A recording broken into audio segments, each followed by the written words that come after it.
Yo, look, it's your boy, Chill, and I just came here to make a quick video. I wanted to talk about how to have a godly mindset or manifest the positive or successful mindset that you know everybody should be trying to manifest if we're being 100.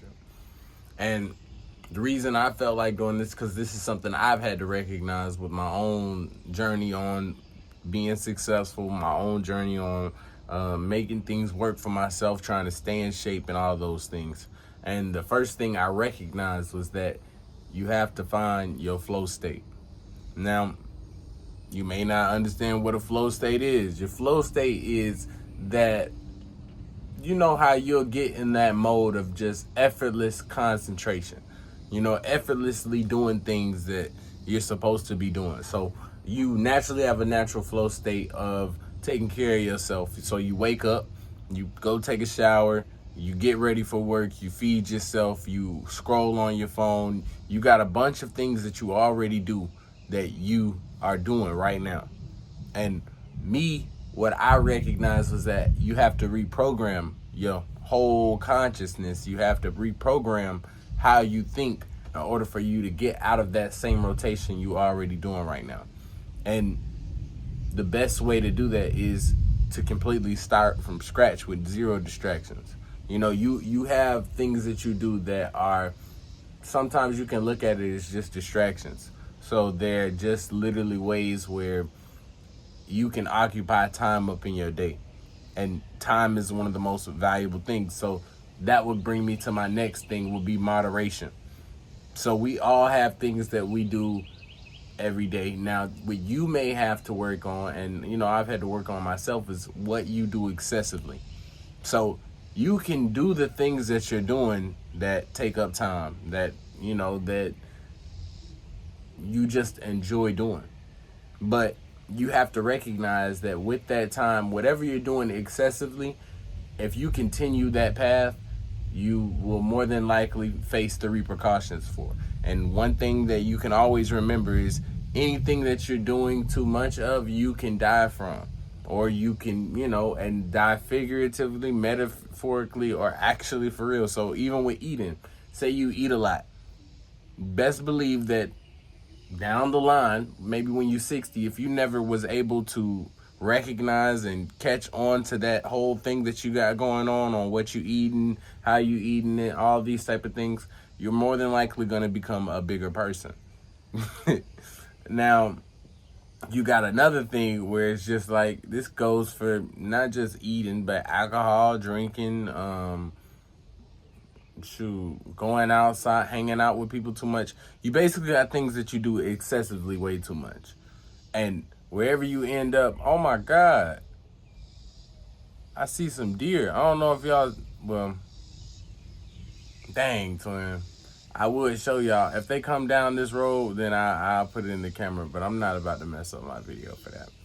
But yeah, so learning that moderation with what you're doing too much of and cutting down on those things can save you automatically. All you have to do is replace in that time span that you're doing. Say you're on your phone for 2 hours and or not 2 hours, you're on your phone for 5 hours. You take away 2 hours. Spend 2 hours reading a book, reprogramming those habits of things that you already do into something that you can look at and be like, all right, it's naturally going to be improving you because you do it every day. So if you read one book, a page every day, one book, at some point you're going to have finished that whole book. And at some point you're going to have recognized all the information you gained from it. And that goes for everything. Goes for you exercising, goes for you learning how to cook, or just etc. You studying for certain things. You reprogramming your brain, getting rid of those things that you excessively are doing, and learning how to moderate your time and your energy. Biggest key things that I could say you could really pay attention to when it comes to getting your mind right, getting the right mindset that you need, becoming the godly one. The other thing I'd tell you would be to face your negatives. So a good example would be, I went to this Walmart one time, and this is a while back, and I was looking at this girl and I was like, she fine, but she probably ain't trying to holler at me. Like, she probably not messing with me. I'm not really in the best position right now, whatever it is. I still, because I got that thought of, you scared basically, I went and I walked up to her just to prove myself wrong. Just to prove myself wrong in terms of me saying I'm not scared, but I do recognize that, hey, I got other things I could be focused on, which 100% not going to knock your hustle if that's how you handling it. But when it comes to just facing those things that are legit there to keep you in one place or not keeping you in the positive mindset, like I said, what's the thought process of me saying I'm scared to talk to shorty? Now I gotta go do it, because at the end of the day, I'm not scared of nothing. It's just my own option on why I do these things. Now, me asking her, it didn't work out. Yeah, she for sure said that she couldn't hit me up, or it wasn't nothing bad, like, you know, where she just dogging a dude. I done seen that happen. Like, you feel me? You walk up to a girl, ask her, and she be like, "Are any of that type of stuff?" Nah, don't do, not too much.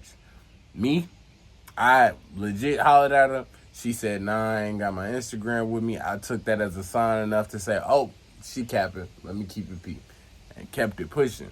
But with that being said, that brings me to my next point.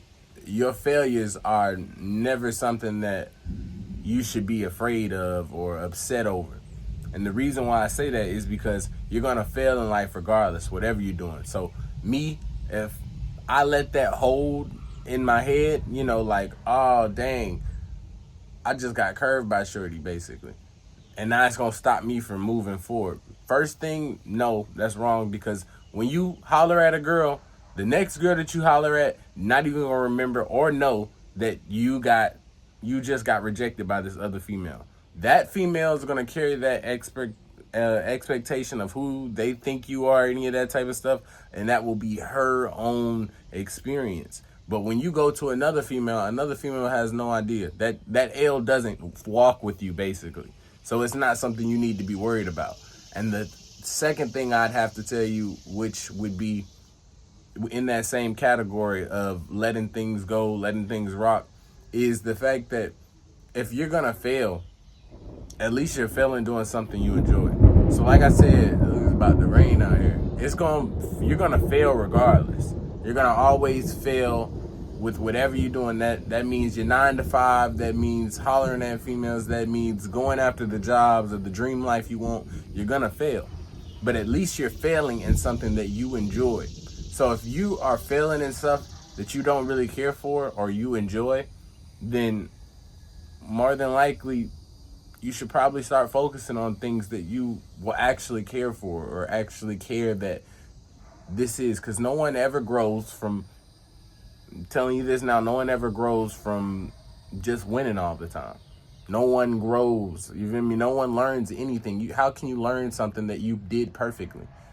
You already knew the answers. So in order for you to get better, to do better, then you have to fail at something. So, and like I said, if you're not failing for your dreams to get better after you fail, and remembering that, look, this isn't going to stop me in this one position. Like, I'm not going to carry this L that I just took from hollering at this girl and realize, oh, I can't talk to this next girl, or I can't talk to the next girl. And that same thing should be with your businesses or your goals or any of that type of stuff. If you fail with one dream or goal, that doesn't mean that you should give up on your goals, your dreams. It means you should keep going, because you learned something from it in the first place. And I say another mindset to keep you on, this is my fourth thing, or my fifth thing, is that you have to recognize that you got 5 other people in this world that want to probably do the exact same thing for you. That's minimum. Minimum, you got 5 other people that want to do exactly what you're thinking of doing.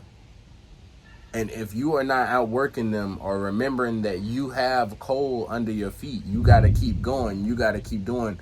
You're not going to go where you need to be. You know, you have to recognize that you have to work harder than people. You have to work harder than the 5 people. Imagine if 5 people wanting your same spot. You got to think, not every single one of those 5 people is going to be laid back as you. One of them people in them 5 people going to be going crazy. And they probably going to blow up a lot faster than you. But that doesn't matter. Because at the end of the day, you have to recognize that out of those 5 people, 3 of them going to give up. And only 2 of them going to keep going. So just keep going, keep following through, remembering that you got people that want to be in your exact same position, and moving forward with that mindset. That should keep you from being stagnant. That should keep you from just sitting on your ass, gang. Like, you know, you got something to do. You got to get up off your ass.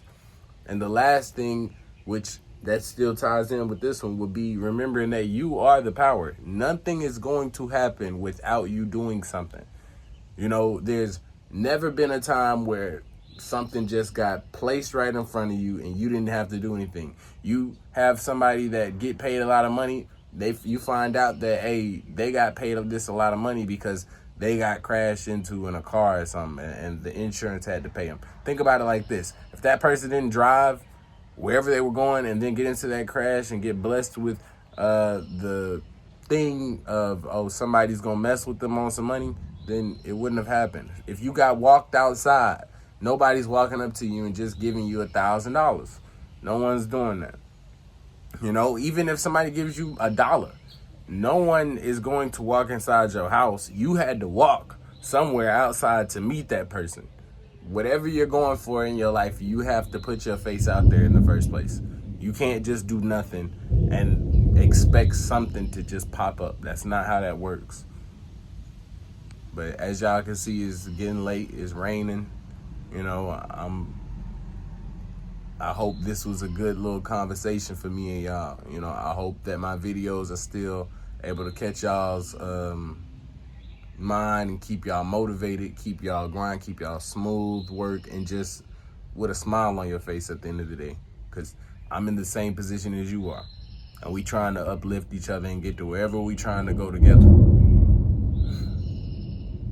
So POP, hold it down.